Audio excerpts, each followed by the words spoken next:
Ναι, αλλά έχει φύγει μπάλα πολύ. Ναι, αλλά έχει φύγει μπάλα πολύ. Πάει και...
Απλά σκεφτόμουν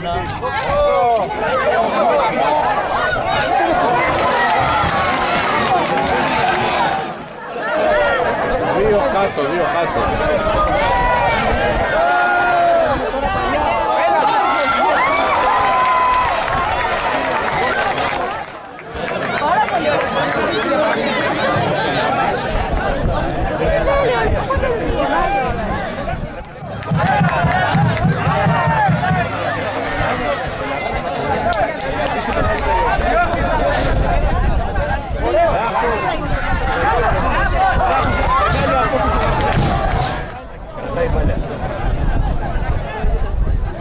Για τον Βάλε σε μεγάλη περιοχή. Βλάχος μόνος του. Για να δούμε Βλάχος Σπύρος.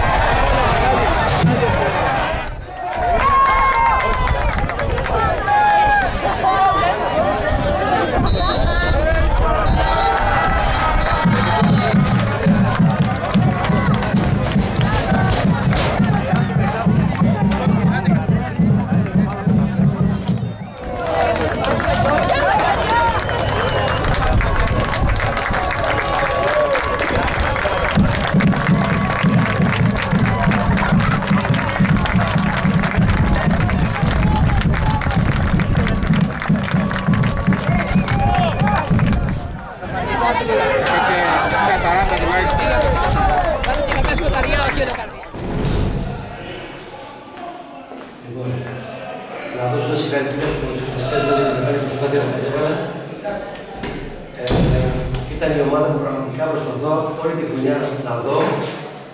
Αυτή η ομάδα που έρχεται σήμερα, σοβαρή, πειθαρχημένη, αυτό ζήτησα από τους ποδοσφαιριστές μου. Κοντά τις γραμμές μας, να παίξουμε κλειστά. Δεν έχει σημασία να ο Παπενάκης είναι ψηλός και δεν μπορεί να παίζει από τις επιθέσεις. Από το πρώτο λεπτό είμαστε κυρίαρχοι στο παιχνίδι μας. Και αυτό που ζήτησα να πιέσουμε από την αρχή το κάναμε πάρα πολύ καλά, προηγηθήκαμε νωρίς και πιστεύω ότι είχαμε και άλλες ευκαιρίες που θα μπορούσαμε να κάνουμε και άλλο γκολ. Πιστεύω ότι είμαστε καλύτεροι, κερδίσαμε δίκαια. Θέλω να ευχηθώ καλή συνέχεια στην ομάδα του Πρωτοφλαμούλη. Στο πρώτο παιχνίδι χάσαμε άδικα. Χάσαμε πάρα πολύ άδικα μέσα στο Φλαμούλη. Προηγηθήκαμε. Δεχτήκαμε γκολ από κόρνερ το οποίο δεν υπήρχε ποτέ. Το δεύτερο γκολ ήταν καθαρό offside. Είχαμε δοκάρια, νομίζω σταθήκαμε πάρα πολύ καλά, αλλά δεν ευτυχήσαμε να κερδίσουμε. Χάσαμε βαθμούς, άδικους βαθμούς, όπως χάσαμε το πράγμα την Ανατολή. Τώρα, άμα είχαμε πάρει τους βαθμούς με την Ανατολή, θα είχαμε σίγουρα την άλλο.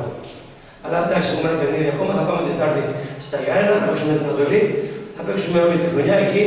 Και πιστεύω στους ποδοσφαιριστές μου, πιστεύω στην προσωπικότητά τους, πιστεύω στην προσπάθεια.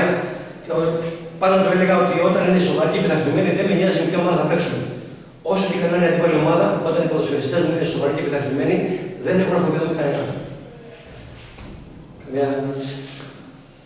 Ναι, το γρήγορο γκολ στο τρίτο λεπτό πιστεύετε ότι έδωσε άλλο αέρα και έκανε, γιατί φάνηκε μια διαφορά δυναμικών στο γήπεδο της ομάδας. Οπωσδήποτε. Εντάξει, μην ξεχνάμε, είναι μια καλή ομάδα. Είπαμε να μην το βοηθήσουμε, να μην το φοβηθούμε. Ως ποδοσφαιριστές μου, δεν μην φοβηθούμε το παιχνίδι. Δεν το φοβηθούμε. Και πραγματικά μπήκαν μέσα, δεν το φοβήθηκαν το παιχνίδι, το φοβήθηκαν καθόλου καμία στιγμή και ευτυχήσαμε να προηγηθούμε στο τρίτο λεπτό. Οπωσδήποτε ένα γρήγορο γκολ δίνει άλλη ψυχολογία, δίνει άλλη όθηση στο παιχνίδι μας. Και το δεύτερο γκολ είναι σχετικά γρήγορα και αυτό. Έτσι, και χάσαμε τις ευκαιρίες. Το γκολ που ακυρώνει ο διαιτητής δεν υπάρχει τίποτα. Είμαι ακριβώς στη γραμμή. Δεν ακουμπάει κανένα στον πρωτοφύλακα. Είναι καθαρό γκολ. Ο υπόπτης λέει δεν ξέρω τι θέλει ο διαιτητής. Παρατηρητής μας ζητούσε να λέει φάση και αυτό δεν είναι σίγουρος. Και βλέπετε, δεν ξέρω γιατί το ακυρώνει αυτό το γκολ. Είναι καθαρό γκολ. Εμάς και αυτή είναι στα δίκηση του διαιτητής. Αν και στο δεύτερο μήνα τα στριμματα ήταν λίγο παράξενο, λίγο περίεργο. Άλλο. Ωραία, το μάτι Τετάρτης, κύριε Βαρβέλη. Το μάτι Τετάρτης, έτσι. όλη χρονιά. Όλη χρονιά. Σας είπα και πάλι, δεν φοβάμαι κανένα αντίπαλο. Όσο και να σεβόμαστε, όπως σεβαστήκαμε και κρατήκαμε πάρα πολύ καλά εδώ πέρα στην καλή ομάδα της Ανατολής, γιατί είπα στους ποδοσφαιριστές μου ότι είμαι πολύ να παίξουμε όλη τη χρονιά, τους σκοπούς όλης της χρονιάς. Ελπίζω να τα καταφέρουμε. Καλή επιτυχία. Σας ευχαριστώ πολύ. Ευχαριστώ. Να ευχαριστήσω λοιπόν. Ναι. Θέλω να ευχαριστήσω θερμά όλο το πλήθος της Κερκύρας και τους συναναστητές και τους μη συναναστητές που ήρθαν και στάθηκαν δίπλα στην ομάδα και βοήθησαν την ομάδα. Ένα μεγάλο ευχαριστώ για όλους.